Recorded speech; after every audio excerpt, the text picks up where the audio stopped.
All right, well, this is part two of a Zareba 100-mile fence charger repair.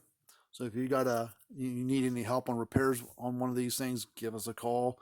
All of our information is down below where you can um, click on the links and go to our website. But there's our website there, fencerfixer.com. And we also work on cattle scales and low bars, so cattlescalerepair.com.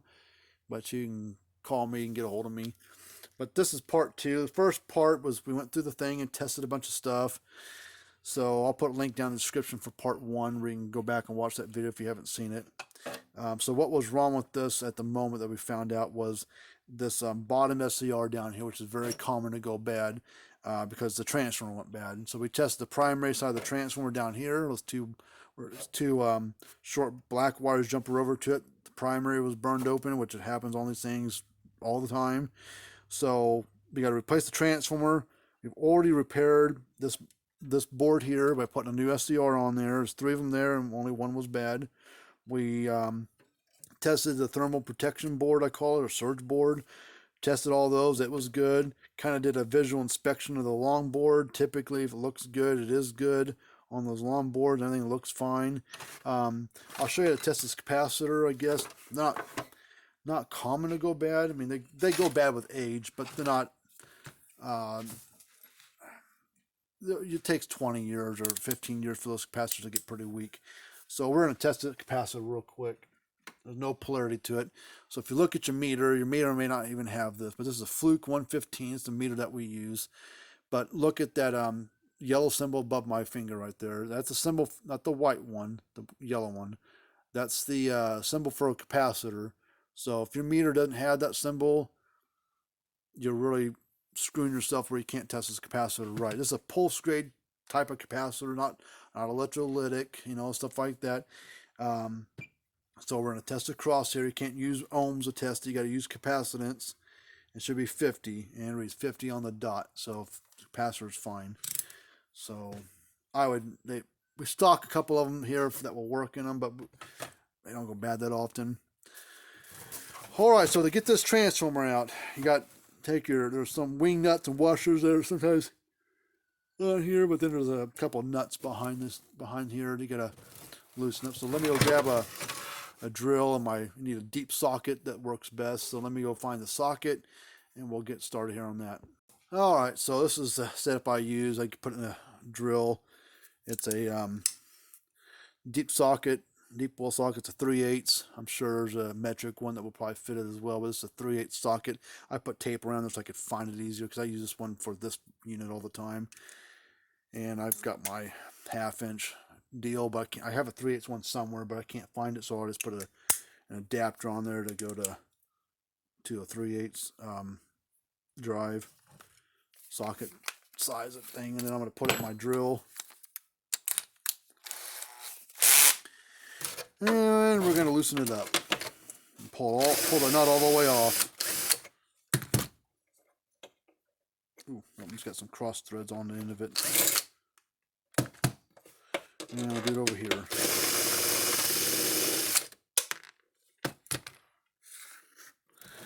Alright. And there's going to be 4 washers that come off with them. Or after you tilt it back down, and there's 2 small brass, copper, whatever they are, flat washers, and what are these, lock washer type of, I don't know what the hell these things are called, but anyways, these 2 little things. And the bolts just come out like that. And the transformer comes out like that. You need to take these 2 brass things off and reuse them. And like I was saying earlier, we do not stock these factory transformers in-house anymore. We stopped doing that because they are a really garbage design. They don't hold up with a darn. So we've been retrofitting a different transformer into them, and it works quite well, a lot better than the factory one does. Let me go grab another transformer real quick. All right, this is the transformer that we're going to install in the thing.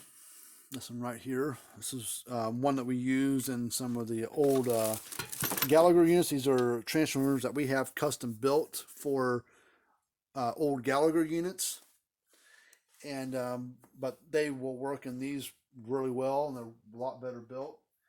So the only it doesn't come with the metal plates like the other one did. So we have to buy those plates unless we because and also this is a little bit bigger hole in it, so it holds more plates. So it's a little bit too wide and thick to sit down where the old one did. So we've got to put it in a different location, and we'll show you how to do that as well. I've got videos on this as well. I got a few other videos that show you how to do that as well. I'm just going to put a few in there to start. It's a pretty good gap right here, so I'm not quite done. I take this out of the old transformers. This is one of the plates. It's on the top and the bottom. Kind of helps hold it in, and also I got to stack another set of plates on top of here, so it kind of helps out with that. So we're going to put that. Oops. Put on top and bottom. But we still got to put more plates in here. Oh, I said I have to buy these plates because I usually have enough, but typically after I run through all the spares, I've got to order more brand new plates. So whenever you buy these transformers, they do cost a little bit more than the factory ones do, but man, they just run circles around the Zareba ones. All right. So if you need a transformer, what I charge you for the transformer, a full stack of plates, and that's it. Then after that, you just pay the freight to get the part there. Which is about $10 to know one of these things. And we got a big stack of these plates, these little flat ones. And they go right here. And I do all this stuff for you. You don't have to do none of this stuff. I do all it for you, all this stuff here for you. So you don't have to worry about doing all this. All you have to do is get your old one out and bolt the new one in. All right, so that's pretty good there. Put these plates back down. Don't need any more of them. All right, so now we got to seal that thing off or whatever so the plates don't come out. And what I used to use some like Gorilla tape type stuff. It's actually called T-Rex tape, but it's basically a different brand of tape that acts just like the Gorilla brand tape, but it's about $1 cheaper, and it does the same thing. So that's what I use. Saved me $1. All right, we're gonna run this around the whole entire thing.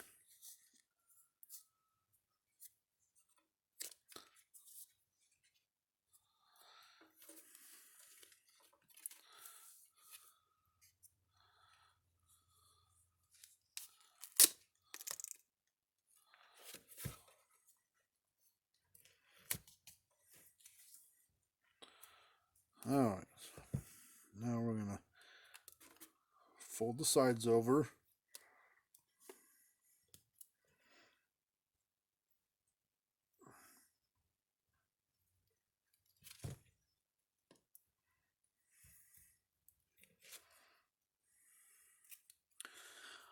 That's what it looks like when it's all done. Not the prettiest on this tape stuff, but it's just there. Once it goes on and sits for a little while, that tape is not coming off unless you really dick with it. But it's just there to hold all those plates. I've never had one come apart yet, especially when you use good tape. All right, so now what we need to do, we need to crimp on the black and red wire are your primary input side. So that's what plugs on to the board that runs across here. So we're going to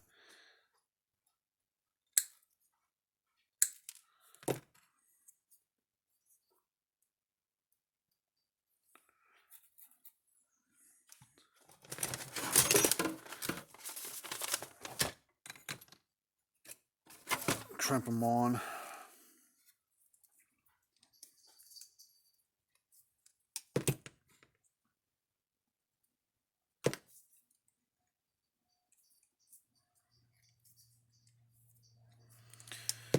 And this is the white wires, your output side. These are, we're going to crimp on a couple of these ring connectors.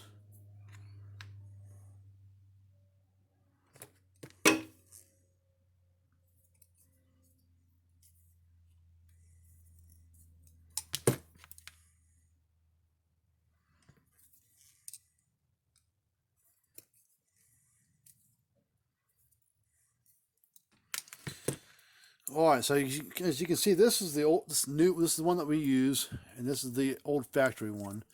Basically, very similar. It's a little bit thicker metal plates, but it's going to fit in this. You know, it's going to work the same way. It's made for electric fence boxes, but it's a little bit thicker, so you can't. It doesn't come with you know, it's a little circuit board on there, so it didn't have a little light bulb on. It's just a block of a transformer that pulses.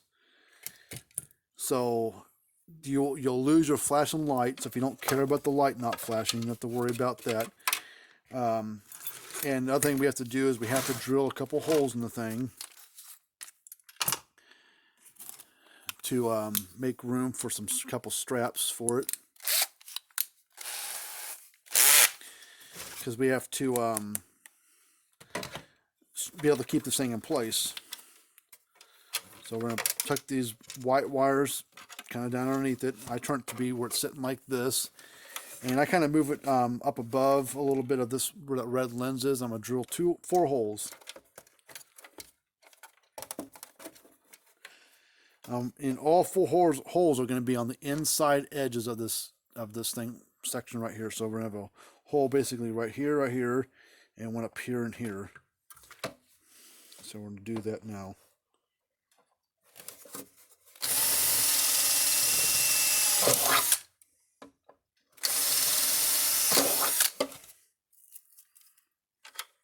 And we'll blow out this extra crap out of there in a minute. And we're going to do the same thing over here. On the inside edge.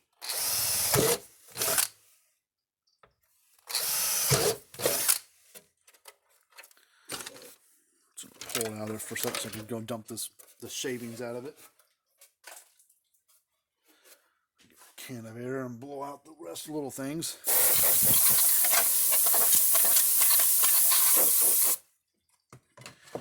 All right, let me go grab a couple of big straps for it.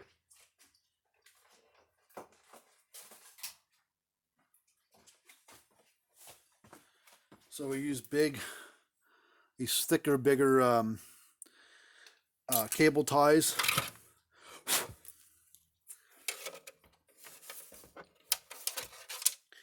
And we're going to strap this thing in place. We're just going to go from one top hole to the bottom hole adjacent from it. Shove that through.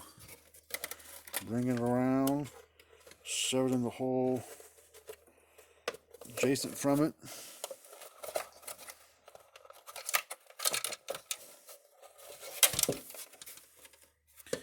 And before I strap it in, I'm going to put the other one in case we need to move things around a little bit. Shove that through. Bring it around.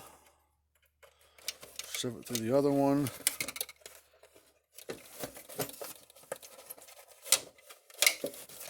And whenever we sell transformers to people for these things, we do, if I remember, I try to send you these straps. That way you don't have to go buy a set of some more straps, because you can get these at the hardware store, but they're about you know, $10 for a pack of 20 or whatever it is. They don't, you know, for these big ones. Now we're gonna get it sitting where we want it, and I'm gonna strap it in. All right, same with this side.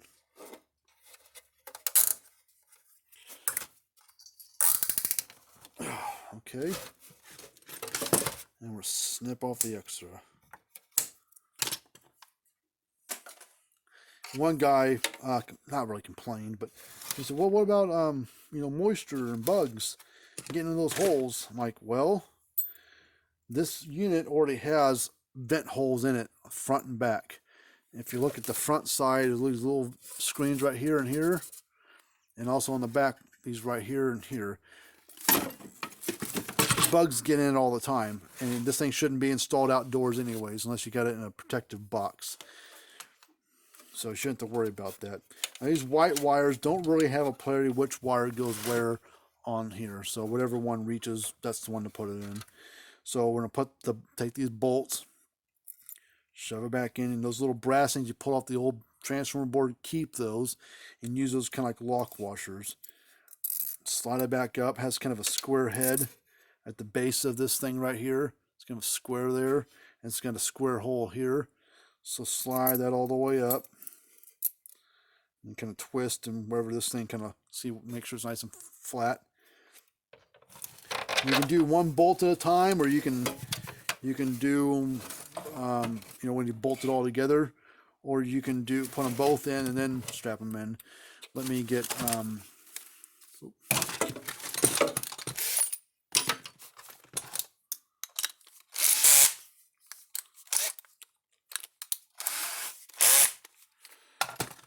so we're just going to do one strap at a time. We're going to make sure it's all the way in. Put our finger on top of it, hold it in place. And then you got those 4 washers from earlier. Put the flat one on first, the small flat one on first. And then that lock washer type thing, put that on next. If you have them. Get the washer, the nut kind of started. And then take that drill, that 3/8 socket. There's that one. And make sure it's where you want it. And the same thing with the other one. And that other brass thing. Make sure it's all the way flat and on there. Put it back to that hole.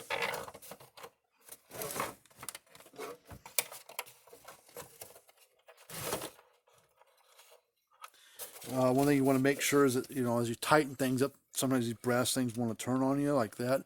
Don't get them where they're angled towards each other, or there's a chance possibly it arc across there and burn the terminal up on the inside possibly. So make sure that there are good space between, good angle between them. There's a good gap. And then we're gonna keep our finger on the top side of this bolt like that. Kind of keep it pressed against there so it holds it in place. And just repeat it. Put the flat washer on first. Put that little washer on next. Put the nut on there a couple turns. Ooh. Just to kind of get it started. So that thing stays where you want it. And then that moved on me a little bit. There we go.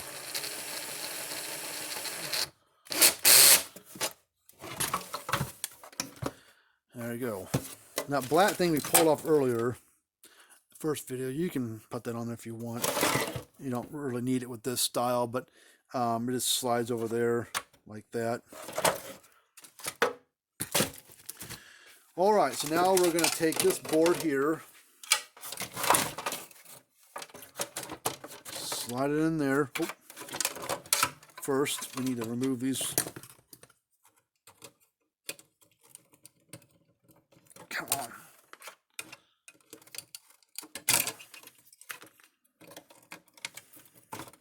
Because that's where your black and red are going to plug onto here. Okay.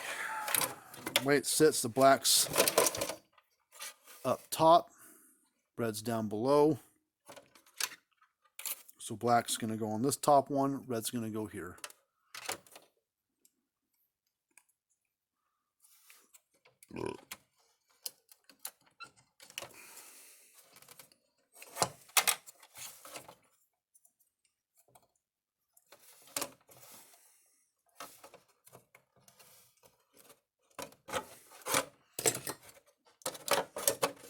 Slide that back down there, and then put your red wire and a black wire, kind of find a notch here in the case and slap it in there, so that way when you put the case back on there, it won't get pinched. Alright, so now we need to take the capacitor wires, plug them back on the capacitor. There's no polarity to these wires, so it doesn't matter which one goes where.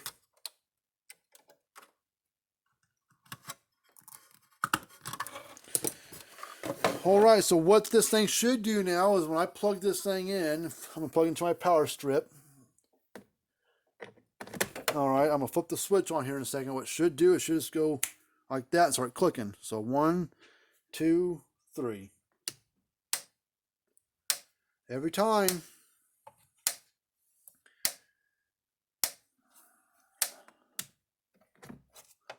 Alright, so I'm going to finish this video up and we're going to call it done. If you need a repair, give us a holler. But there's our information right there, fencerfixer.com. And until we do another video of how to work on one or how one works, we'll see you guys later on. And if you need parts for these things, we sell parts too. So not for every brand, but for a good chunk of them. And we'll see you later on.